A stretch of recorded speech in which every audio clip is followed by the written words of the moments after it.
Hi guys, kamusta kayo? Ako nga pala si JC Legaspi at welcome dito sa channel ko and welcome din dito sa panibago nating video. So for today's video guys, di ba lagi kong sinasabi sa inyo sa mga video ko, mga tutorial ko about call center interview, sa lahat ng videos ko about call center, na bago kayo pumasok sa call center industry is syempre, make sure to enhance your English communication skills and of course, your English comprehension skills, no? So ngayon, bago ako mag-apply, syempre hindi rin ako ganong karunong or hindi rin ako marunong na magsalita ng English, and yung English comprehension skill ko and communication skills ko is nasasabi kong 5% pa lang, no? So because of the things na ginawa ko, I made it possible to make it at least, no, 50%. No, bago ako mag-apply.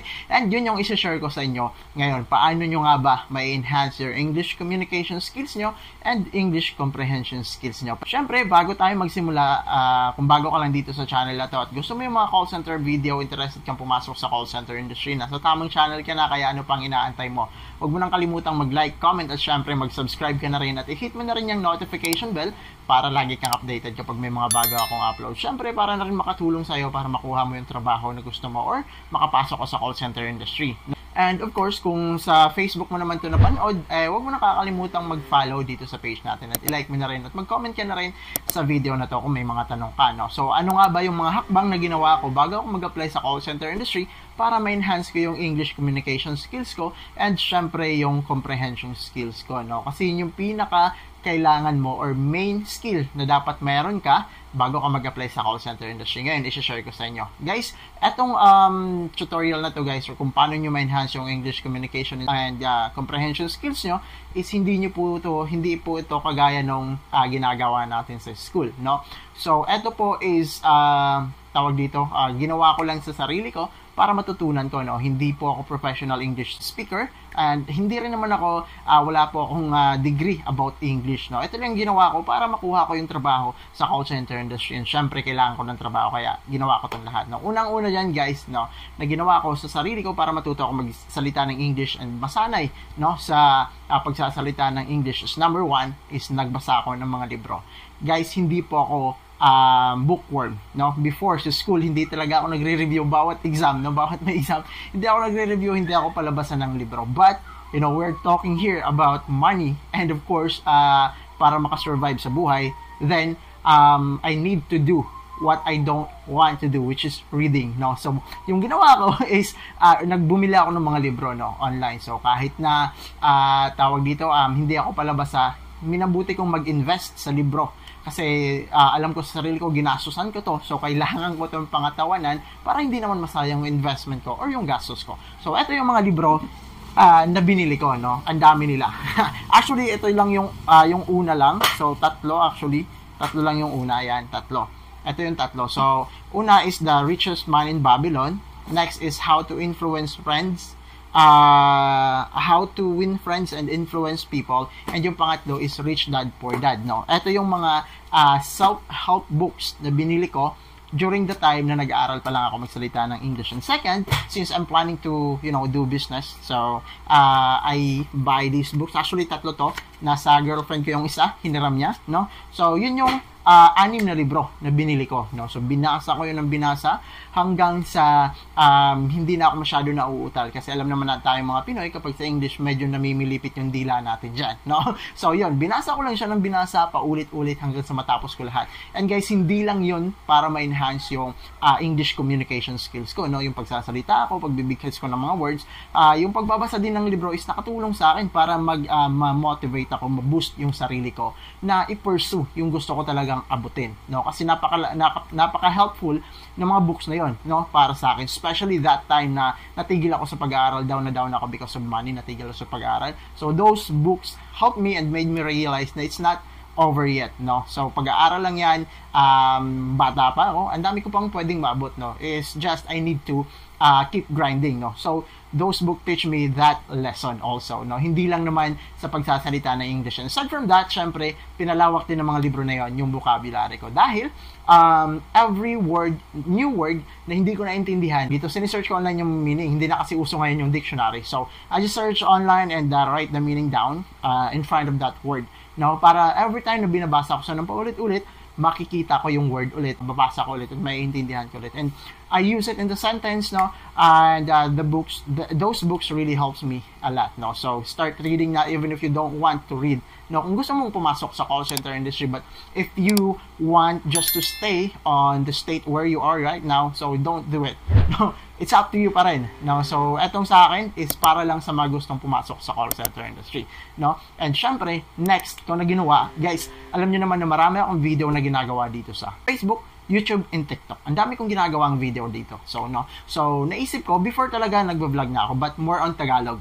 No, but sabi ko, gusto kong pumasok sa call center industry. Why not incorporate English? Why not I try to speak English in my videos, no? So, I tried that. I incorporate English, naging Taglish na siya, no? So, sometimes more English, sometimes more Taglish, no? So, more Tagalog. So, ayun, nung ginawa ko, so, tawag ito, napapanood ko ng paulit-ulit yung video. Sometimes I tried actually making videos na puro English, and then I watch it over and over para kita ko or malaman ko kung ano yung maling words na pronounce ko and mali yung sentence, kung paano i-construct na maayos yung sentence. And by that, by recording myself, I am able to assess how I pronounce word, how I construct sentence, kung okay ba. Now, and itatama ko yung mga mali ko. So, that is the second thing na ginawa ko. And third thing na ginawa ko, guys, no? So, kinakausap ko yung sarili ko sa salamin in English, no? Though, it sounds like I'm crazy, no? Tawag dito, parang iisipin ko sa sarili ko, para na akong baliw dito, no? But, guys, it really helps me a lot, no? I force myself to speak in English without writing, without memorizing first. Kasi guys, yun yung mga sakit nating Pinoy, no? Kahit, kasi nasanay tayo sa school na, for example, gumagawa tayo ng essay, we write it in Tagalog first, and then we translate it in English. So, parang nauuna yung Tagalog and then English. That's why, kapag nagsasalita tayo ng English, hindi tuloy-tuloy, sometimes nahahaluan natin ng Tagalog. So, which is no-no sa call center industry, kapag hinaluan mo ng Tagalog during interview, bagsak talaga kaagad doon. Wala nang question pa, no? So, kahit na nasa screening ka pa lang, no, nagtagalog ka na, ligwa ka na kagad nun. So, yun, tinatry ko na mag-speak in English continuously, speaking to myself in the mirror and also sa camera. So, that really helps me a lot to improve myself, no? And third na ginawa ko para ma-enhance ko yung English communication and comprehension skills ko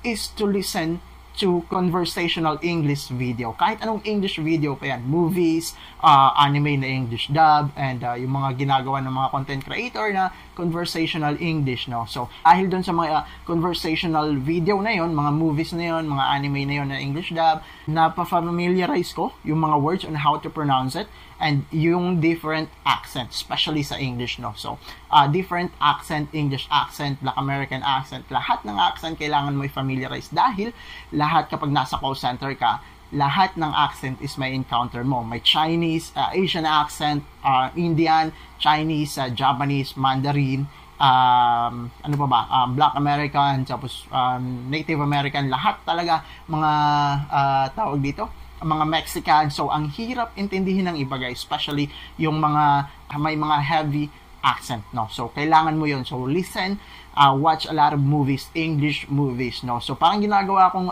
umagahan, tanghalian, and tawag dito, dinner, yung tawag dito yung English, no? So, para matuto lang magsalita ng English, no? Especially, guys, I mean, not to mention na security guard pa ako by that time. So, kapag may free time ako, dun ako nagbabasa, nakikinig ako ng mga, may headset ako, so dun ko pinapakinggan yung mga English conversational videos na yon. And, syempre, of course, kailangan mo din mag-search ng mga tawag dito, mga English, mga question, possible question and answer sa interview, no? Search and then familiarize them, formulate your own, I mean, you can get specific answer from internet for those questions na nilista mo, and also based on that answer na sinearch mo online, you just need to get an idea and then formulate your own answer to that question. Definitely you will tawag dito, enhance yourself, and just in case during the interview you encounter those questions, you have something to say to the interviewer, no? So hindi naman lahat ng yun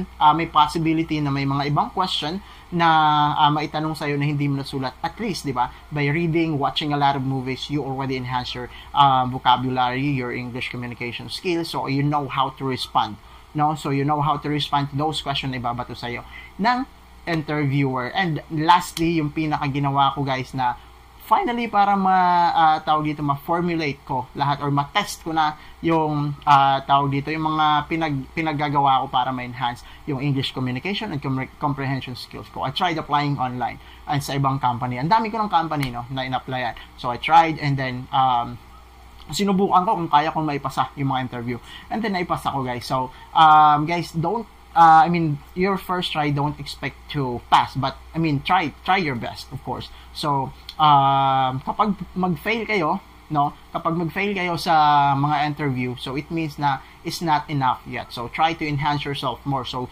first interview, just treat it an experience, just treat it as a learning curve na pinagdaanan mo para ma-enhance yung sarili mo. And finally, realize what is a mistake, what is wrong, why you failed that interview, and then correct it, and then try again. And finally, definitely, I can guarantee you guys, you will pass. No? So, yun lang naman yung mga ginawa ko para ma-enhance yung English speaking skills ko, English comprehension skills ko. No? So, kung napapansin nyo guys, hindi siya basic sa school na by structure ng English, yung mga 8 parts of speech na kailangan mong i-follow guys. Kasi, here's how American learns to speak in English. So, nung bata sila, so hindi naman proper yung English nila. Sometimes nga kahit malalaki na, hindi rin proper yung English nila, no, ma-observe mo kapag kausap mo. So, kailangan mo lang talaga sanayan yung sarili mo marinig yung salitang English, mabanggit mo yung salitang English, and definitely the structure, it will follow, no? So yun yung na-observe ko during the time na nag-aaral pa ako guys. And guys, kailangan nyo talagang magbasa ng magbasa dahil sa call center, kaya gamit na gamit yan guys yung yung reading nyo, yung pagbabasa nyo, yung pag-understand ng English, ng sentence or ng situation, and you need to deliver it immediately to the customer. Yun yung madalas namin ginagawa araw-araw kasi may bago kaming concern araw-araw. We need to search it, we need to read and summarize all of it, understand it, and deliver it to the customer properly that the customer can understand, no, how we explain it to them. So, kailangan nyo talaga yung reading skill din, i-improve nyo lang. So, guys, yun lang naman yung pinaka mga ginawa ko. Sana nakatulong to sa inyong video na to, no? So, guys, sinishare ko to sa inyong lahat dahil alam ko kung gaano kahirap magsimula pa lang. Sa umpisa, sobrang hirap talaga guys. But believe me, kapag tumagal na kayo sa call center, nakuha nyo na yung trabaho, well, easy na lang yan guys. No? Pipikitan nyo na lang yan. So, promise yan. Anyway, so yun lang po. Salamat nga pala sa panonood. And kapag nagustuhan nyo itong video na to, and if you want more videos like this, you can follow me here. You can subscribe to my YouTube channel, follow me on my Facebook page, and also to my TikTok channel din. So, yun lang po. Salamat sa panonood. This is JC Legaspi again. Adios, amigo. Bye-bye.